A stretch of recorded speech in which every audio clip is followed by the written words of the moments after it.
हैं VIP news. अब सीधे रुक करते हैं खबरों की ओर। झारखंड में अनलॉक 2 का ऐलान हो गया है। इसके तहत जहां कुछ छूट दी गई है तो वहीं कुछ पाबंदियां बढ़ाई गई हैं। प्रतिबंध आगामी 16 जून तक जारी रहेंगे। शनिवार शाम 5 बजे से सोमवार सुबह 6 तक राज्य में कंप्लीट लॉकडाउन रहेगा। रांची, धनबाद, बोकारो, देवघर, गुमला, गढ़वा, हजारीबाग और रामगढ़ जिले में कपड़ा, ज्वेलरी, कॉस्मेटिक और जूते की दुकानें खोलने की इजाज़त अभी नहीं मिली है। पहले से जिन दुकानों को खोलने की इजाज़त दी गई थी उनकी समय सीमा 2 बजे से बढ़ाकर 4 बजे तक कर दी गई है। मुख्यमंत्री हेमंत सोरेन की अध्यक्षता में सीएम सचिवालय में हुई आपदा प्रबंधन प्राधिकार की बैठक में यह निर्णय लिया गया है।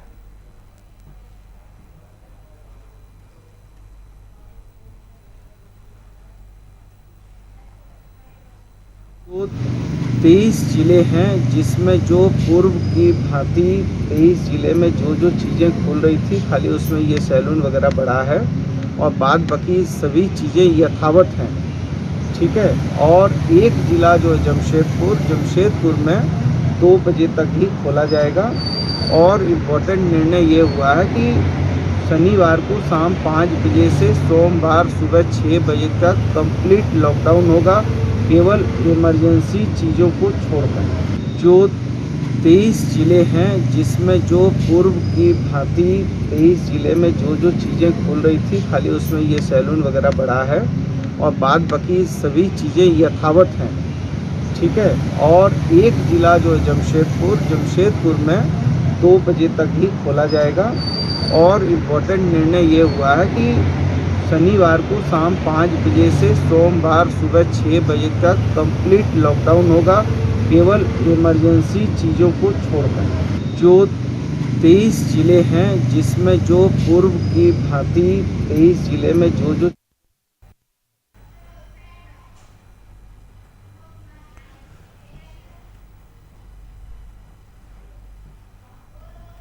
और इसी खबर पर अधिक जानकारी के लिए हमारे संवाददाता शुभम कुमार हमारे साथ लाइव जुड़ गए हैं। शुभम, आपदा प्रबंधन विभाग की बैठक हुई और बैठक में कई अहम फैसले लिए गए हैं। कहीं ना कहीं छूट दी गई है तो कुछ पाबंदियों को बरकरार रखा गया है। क्या कुछ जानकारी है?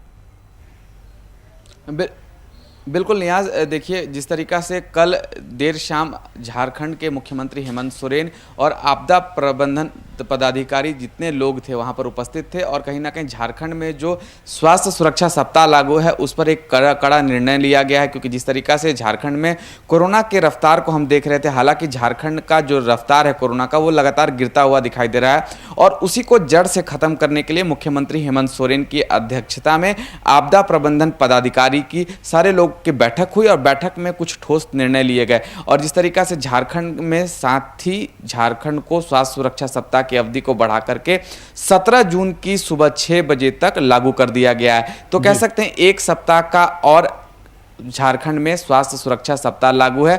दूसरी बात करें तो जिस तरीका से झारखंड में जिस तरीका से ग्रामीण क्षेत्रों की बात कर ले, सभी जिलों की बात कर ले, तो जो पाबंदियां यथावत थी वो पाबंदियां बरकरार रहेंगी। इनमें से मात्र एक ऐसा जिला है जो कि जमशेदपुर है, वहां पर थोड़ी सख्तियां जरूर बढ़ा दी गई हैं। क्योंकि जिस तरीका से जमशेदपुर में हमने कोरोना के बढ़ते हुए अचानक ग्राफ को देखा था, उसको देखते हुए कहीं ना कहीं मुख्यमंत्री हेमंत सोरेन ने यह निर्णय लिया है।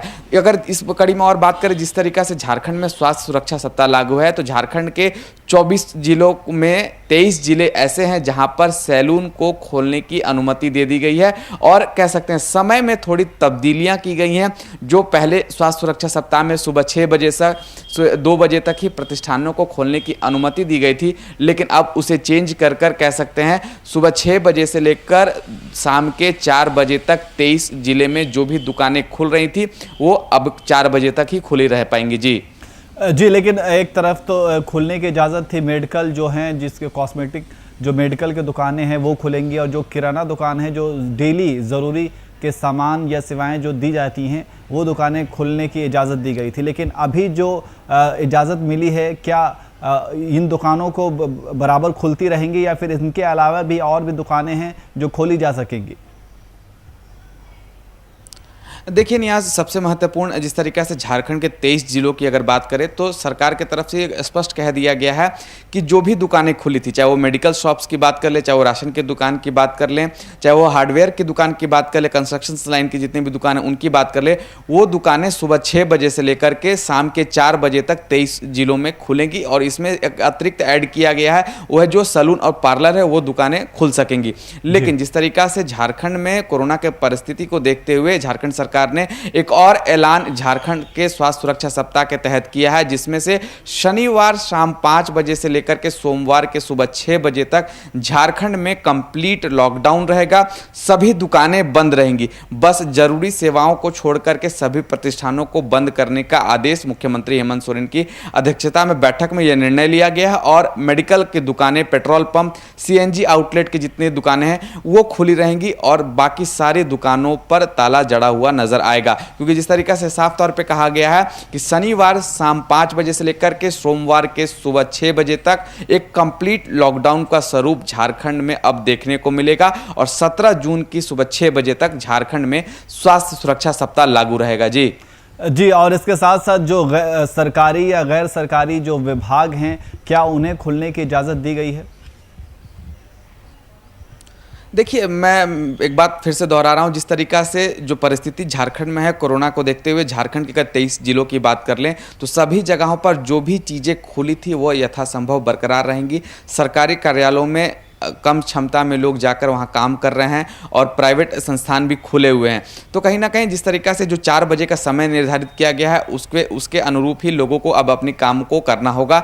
और आने वाले समय में जब झारखंड सरकार कोरोना पर और एक जीत हासिल करते हुए नजर आएगी तो शायद कुछ और रियायतें दी जा सकती हैं। लेकिन राजधानी रांची की अगर बात करें और झारखंड के 9 जिलों की बात करें, जो पूर्व की तरह अनलॉक 1 में जो पाबंदियां बरकरार थी वो अभी भी यथासंभव बरकरार रहेंगी। झारखंड के 9 जिलों को किसी भी प्रकार की कोई रियायत नहीं दी गई है, बस समय की रियायत दी गई है। जो 2 बजे दुकानें खुलती थी वो 4 बजे तक अब खुली रह पाएंगी। जी शुभम, तो इसके साथ साथ क्या शैक्षणिक संस्थान है, क्या उनके खोले जाने को लेकर के बैठक में कुछ चर्चा हुई?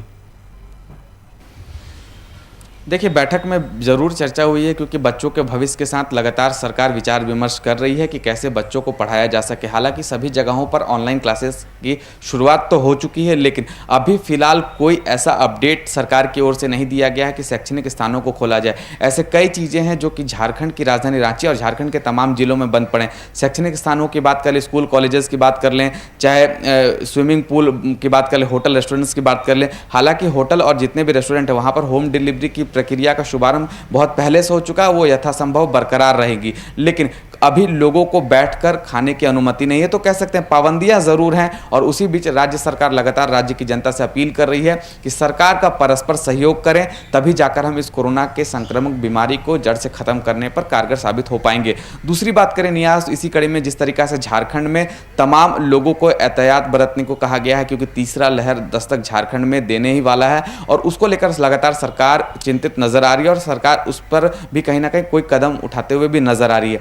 लेकिन अब यह देखना होगा कि झारखंड की जनता मुख्यमंत्री हेमंत सोरेन के इस निर्णय का, जो कि झारखंड में स्वास्थ्य सुरक्षा सप्ताह 17 जून तक बढ़ाया गया, उसका पालन करती है या नहीं करती है। जी बिल्कुल, स्वास्थ्य सुरक्षा सप्ताह की जो समय सीमा है अब 17 जून तक बढ़ा दिया गया है, यानी कि 17 जून के बाद फिर से अनलॉक किया जाएगा। उसके बाद हो सकता है कि कुछ और ज़रूरी सेवाओं में लोगों को छूट दी जाए, कुछ पाबंदियां लगाई जाए। तो आपको क्या लगता है शुभम कि 17 जून के बाद और वो कौन कौन सी सेवाएं हो सकती है जिसमें राज्य सरकार द्वारा छूट दी जा सकती है या फिर दी जानी चाहिए?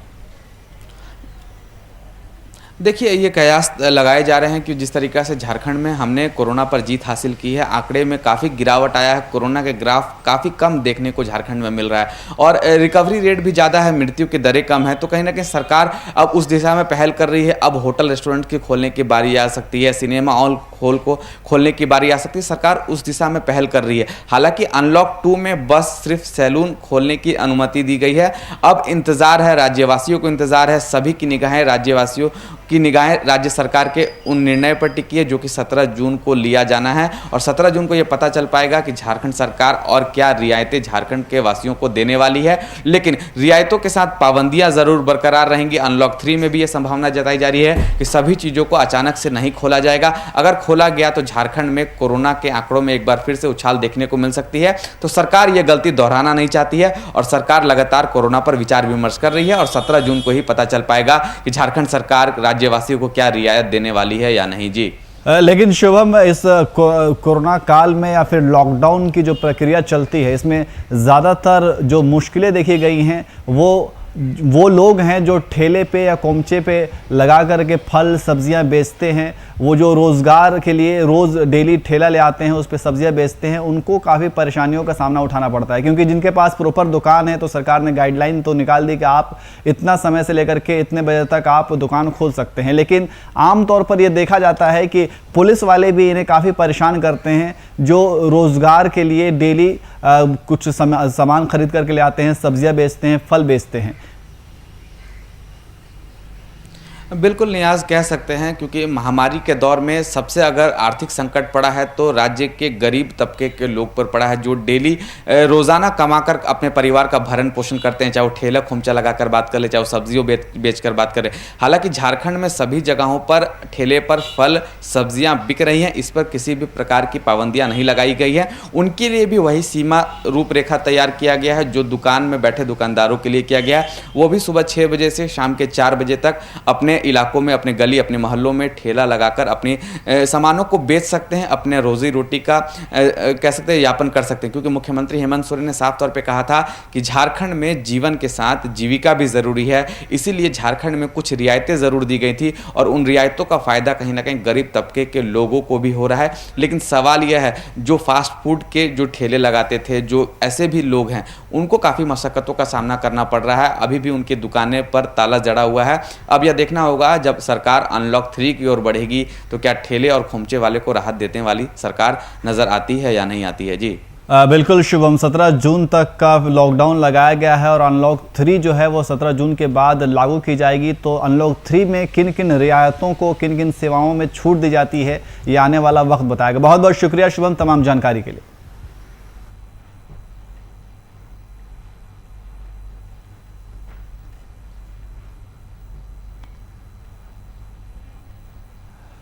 वहीं बिहार में जीतन राम मांझी अपने ट्वीट की वजह से हमेशा चर्चा में बने रहते हैं। जीतन राम मांझी के कई बार अपने ट्वीट के जरिए अपनी ही सरकार को घेरा है। इसे लेकर राजद ने अपनी प्रतिक्रिया दी है। राजद विधायक राकेश रोशन ने जीतन राम मांझी का समर्थन करते हुए जीतन राम मांझी को समाज के अच्छाइयों के लिए काम करने की बात कही। पार्टी के प्रवक्ता दानिश रिजवान जी के वक्तव्य पर जिस तरह से भारतीय जनता पार्टी के लोगों ने जो उल्टा वक्तव्य दिया है, उससे ये प्रमाणित होता है कि कहीं न कहीं एनडीए के अंदर खटपट की स्थिति है। और हम लोग शुरू से कहते रहे हैं कि यहाँ पर जब सच्चाई की बात की जाएगी तो हमेशा सच्चाइयों को दबाने का काम किया जाता है। आदरणीय मांझी जी हमेशा ये सरकार के अंग रहते हुए भी जन समस्याओं को उठाने का काम किया, चाहे वो कोरोना का मुद्दा हो, चाहे वो पंचायतों को अधिकार दिलाने का मुद्दा हो, सब बातों पर उन्होंने अपना बेकार टिप्पणी करने का हमेशा काम किए। हम पार्टी के प्रवक्ता दानिश रिजवान जी के वहीं गिरिडीह के सरिया अनुमंडल पदाधिकारी धीरेन्द्र कुमार सिंह के नेतृत्व से सरिया के कई राशन दुकानों में बिक रहे सरसों के तेल की गुणवत्ता को लेकर सैंपल इकट्ठा किया गया। स्थानीय प्रशासन की ओर से की गई इस कार्रवाई से सरिया बाजार के राशन दुकानदारों में हड़कंप मच गया। इसे देख कई दुकानें बंद हो गईं।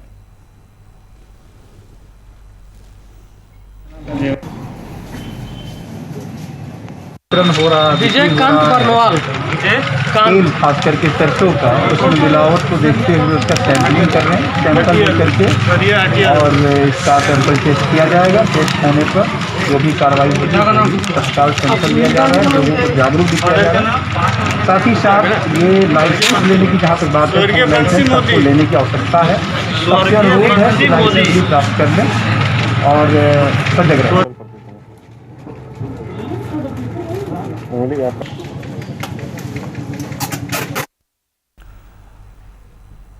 वहीं पेट्रोल और डीजल की कीमतों में लगातार इजाफा देखने को मिल रहा है। कई राज्यों में तो यह आंकड़ा 100 के पार पहुंच गया है। बढ़ते कीमतों के विरोध में झारखंड में कांग्रेस पार्टी सड़क पर उतरकर विरोध प्रदर्शन करेगी। पार्टी ने फैसला लिया है कि 11 जून को देश भर में पेट्रोल पंप के समक्ष सांकेतिक विरोध प्रदर्शन किया जाएगा। आपको बताते चले कि पेट्रोल और डीजल की कीमत वृद्धि को लेकर कांग्रेस समेत विपक्षी पार्टियां लगातार हमलावर रही हैं। कोरोना महामारी को देखते हुए यह पहले भी बता दिया गया कि ये विरोध प्रदर्शन सिर्फ सांकेतिक होगा। ऐसे में आम जनता को इससे कोई परेशानी नहीं होनी चाहिए।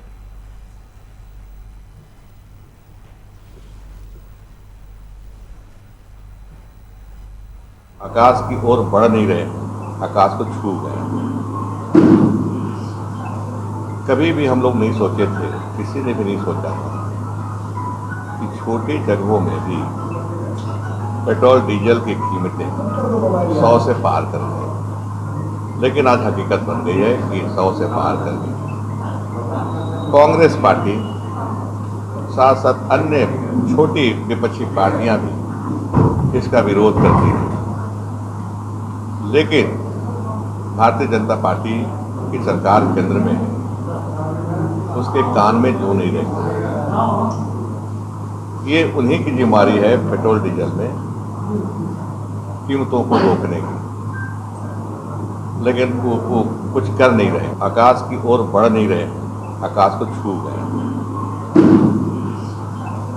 कभी भी हम लोग नहीं सोचे थे, किसी ने भी नहीं सोचा था कि छोटी जगहों में भी पेट्रोल डीजल की कीमतें 100 से पार कर गई।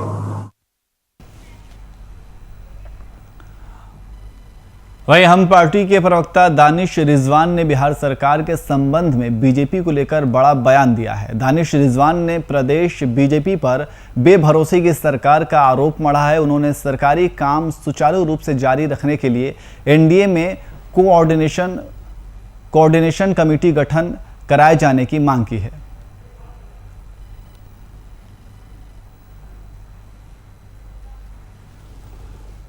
पार्टी के कुछ नेता लगातार अपनी बयानबाजी से सरकार को अस्थिर करने की कोशिश कर रहे हैं। ये नेता सरकार के खिलाफ बयानबाजी कर करके लगातार विपक्ष को सरकार के खिलाफ बोलने का मौका दे रहे हैं। इसलिए हिंदुस्तानी आवाम मोर्चा एनडीए के शीर्ष नेतृत्व से मांग करती है कि बिहार सरकार के ऐसे बयानबाजी के खिलाफ अब बिहार में एनडीए कोऑर्डिनेशन कमेटी बनानी जरूरी है, नहीं तो स्थिति और भयावह हो जाएगी। भारतीय जनता पार्टी के कुछ नेता और इसी खबर पर अधिक जानकारी के लिए हमारे वरिष्ठ संवाददाता शशांक दुबे हमारे साथ लाइव जुड़ गए हैं। शशांक जी, हम का आरोप है कि बीजेपी के कुछ नेता हैं जो लगातार जो राज्य में अस्थिर राज्य सरकार को अस्थिर बनाने की कोशिश कर रहे हैं। देखिए, दानिश रिजवान का एक अलग दर्द है, हम पार्टी का अलग दर्द है। पिछले कई महीनों से कहा जाए कि जब से सरकार बनी है, हम पार्टी को लगता है कि उसको बराबर का दर्जा नहीं दिया जा रहा है या उसको कहीं ना कहीं तवज्जो नहीं दिया जा रहा है। जब विधान परिषद में सीटों का मनोनयन हुआ राज्यपाल कोटे से, उस समय भी हम की इच्छा थी कि उनको भी उसमें प्रतिनिधित्व मिले, उनकी भागीदारी मिले, लेकिन ऐसा हुआ नहीं। हमने कई बार जो है एनडीए में कोऑर्डिनेशन कमेटी की बात की थी, लेकिन हम के राष्ट्रीय अध्यक्ष जीतन राम मांझी ने भी प्रधानमंत्री नरेंद्र मोदी के खिलाफ फोटो जो टीका पर, जो वैक्सीन पर का जो सर्टिफिकेट मिलता है उस पर फोटो लगे होने को लेकर कई आपत्तिजनक बयान दिए थे। तो कहीं ना कहीं दानिश रिजवान का जो कहना है वो बहुत संतुलित बात नहीं है कि भारतीय जनता पार्टी अस्थिर करने की कोशिश कर रही है, जबकि हाल के राष्ट्रीय अध्यक्ष ने खुद ही भारतीय जनता पार्टी के शीर्ष नेतृत्व के खिलाफ कहीं ना कहीं बयानबाजी की थी। तो खैर ये राजनीति है और राजनीति में उठापटक चलते रहता है। समझने की बात है कि हालिया वाकया हुआ क्या है और किन बातों को लेकर इस तरह के बयान आ रहे हैं। देखिए, दो वाकया हुए थे। एक पहले जो एमएलसी थे भारतीय जनता पार्टी के, अब इस समय निलंबित है वो, टुन्ना पांडे ने कहीं ना कहीं नीतीश सरकार को घेरा था, कई मुद्दों पर जम के घेरा था, नीतीश कुमार के खिलाफ बयानबाजी की थी और इसको लेकर जदयू में काफी आक्रोश था। हालांकि भारतीय जनता पार्टी ने टुन्ना तो कहीं ना कहीं पार्टी से निलंबित कर दिया है, उस प्रयास को रोक दिया है। लेकिन जो बांका में घटना घटी थी कि बांका के एक मदरसा में बम विस्फोट हुआ और उसमें चार लोग मरे गए और बताया जाता है कि मदरसा के अंदर बम बनाया जाता था।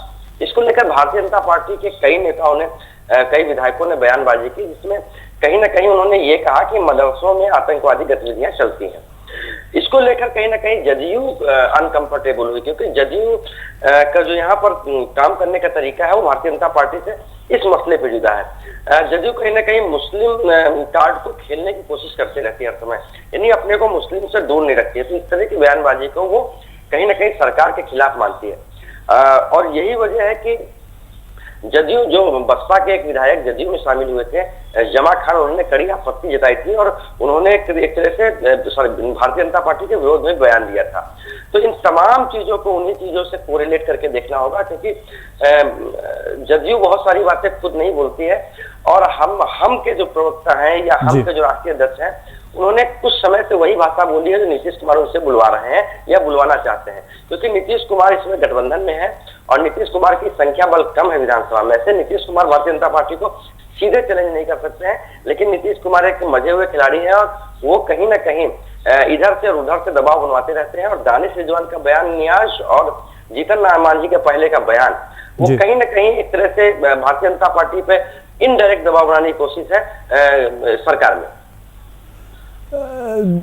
जी शशांक जी, लेकिन जिस तरीके से जो बिहार की राजनीतिक समीकरण है वो बिल्कुल अलग देखी जा रही है। एक तरफ बीजेपी के कुछ नेता ये कह रहे हैं कि अल्पसंख्यकों द्वारा दलितों के ऊपर जुल्म किया जा रहा है, वहीं जीतन राम मांझी का ये कहना है कि दलित और मुस्लिमों की एकता देखी नहीं जा रही है, इसलिए इस तरीके के सवाल खड़े किए जा रहे हैं। मैंने पहले भी कहा कि बिहार की राजनीति कुछ अलग तरीके से काम करती है, वो आगे का देख के लोग चल रहे हैं। देखिए, जीतन राम मांझी को भी पता है कि आने वाले दिनों में एनडीए में उनकी क्या भूमिका हो सकती है। जी। जिस तरह 2020 के चुनाव में परिणाम आया तो नीतीश कुमार को भी लगता है कि भारतीय जनता पार्टी का वो समर्थन उनको नहीं मिला जो मिलना चाहिए था। तो कहीं ना कहीं अंदर एक खटास है नियाज, और वो खटास गाहे बगाहे सामने आ जाती है। देखिए, नीतीश कुमार भी अपने मुस्लिम एजेंडे को छोड़ना नहीं चाहते हैं, क्योंकि उनको पता है कि अगर मुस्लिम को पूरी तरह छोड़ दिया गया तो विपक्ष के पाले में चला जाएगा। भारतीय जनता पार्टी का अपना कोई हिंदुत्व का या एजेंडा है जिसको लेकर चल रही है और उसी से उनको आगे राजनीति बिहार में दिखती है। जीतन राम मांझी अपने आगे का रास्ता बना के रखना चाहते हैं, उनको पता है।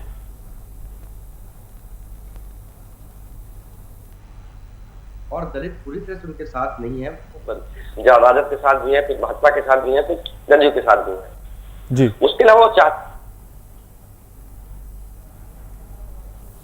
इसलिए वो अपने आगे की राजनीति को बचाए रखना चाहते हैं। लेकिन महत्वपूर्ण विषय है कि आखिर जदयू और भारतीय जनता पार्टी के बीच चल क्या रहा है। तमाम चीजें जो आपको नियाज दिख रही है, दरअसल भारतीय जनता पार्टी और जदयू के संबंधों का साइड इफेक्ट है। जी। चाहे वो जीतन राम मांझी का बयान हो, हम का बयान हो, या फिर भारतीय जनता पार्टी के किसी नेता का बयान हो, ये तमाम उसके साइड इफेक्ट है। देखिए, आम दिनों में ऐसी बयान चल रही थी कि उपेंद्र कुशवाहा जो जदयू के बड़े नेता हैं, जी, सीपी सिंह को रिप्लेस कर सकते हैं, ऐसी कयास चल रही है। और उपेंद्र कुशवाहा माना जाता है कि एक जमीनी नेता है, वो शुरू से उन्होंने पॉलिटिक्स किया है और वो अब फ्रंट पर आकर कहीं ना कहीं भाजपा को काउंटर करने की रणनीति पे काम करेंगे। तो जो उपेंद्र कुशवाहा ने बिहार को स्टेटस राज्य, बिहार को विशेष राज्य का दर्जा देने की मांग की, वो उसी कड़ी में जोड़ के देखा जाना चाहिए। तो देखिए, तमाम चीजें ऐसी चल रही हैं जो जदयू और भाजपा के संबंधों का रिफ्लेक्शन है, अलग अलग तरह का साइड इफेक्ट है। जदयू और भाजपा के बीच में सब कुछ ठीक इसलिए भी नहीं चल रहा है कि भारतीय जनता पार्टी एक बड़ी पार्टी है और जदयू वो पक्ष नहीं रही है। नीतीश कुमार सरकार में जरूर है, नीतीश कुमार मुख्यमंत्री जरूर है, लेकिन पहली बार ऐसा हो रहा है जब नीतीश कुमार को कुछ फैसले भारतीय जनता पार्टी के दबाव में तो बदलने पड़ रहे हैं या भारतीय जनता पार्टी के दबाव में लेने पड़ रहे हैं, और नीतीश कुमार शायद इसको पचा नहीं पा रहे हैं। लेकिन गठबंधन की मजबूरी और विधानसभा में संख्या बल है, वो कहीं ना कहीं इस बार को संकेत देता है कि नीतीश कुमार अकेले चल नहीं सकते हैं। और यही वजह है कि नीतीश कुमार मुकेश सहनी और जीतन राम मांझी से कहीं न कहीं मामले को चेक एंड बैलेंस करने की कोशिश कर रहे हैं, क्योंकि वो ये दिखाना चाहते हैं कि अगर जीतन राम मांझी और मुकेश सहनी हट गए तो भारतीय जनता पार्टी अब सरकार से बाहर हो जाएगी और जदयू कहीं ना कहीं राजद के पास जा सकती है। ये सिर्फ दिखाने की कोशिश है। राजद के पास जदयू जा नहीं रही है, लेकिन भारतीय जनता पार्टी को एक तरह से नियंत्रण में रखने के लिए या पहले की तरह सरकार चले ये करने के लिए ये जदयू और भाजपा के बीच में सहमत का खेल है। बाकी तो छोटे प्यादे हैं जो कहीं ना कहीं रिफ्लेक्ट हो जाते हैं। जी शशांक जी, बहुत बहुत शुक्रिया तमाम जानकारी के लिए।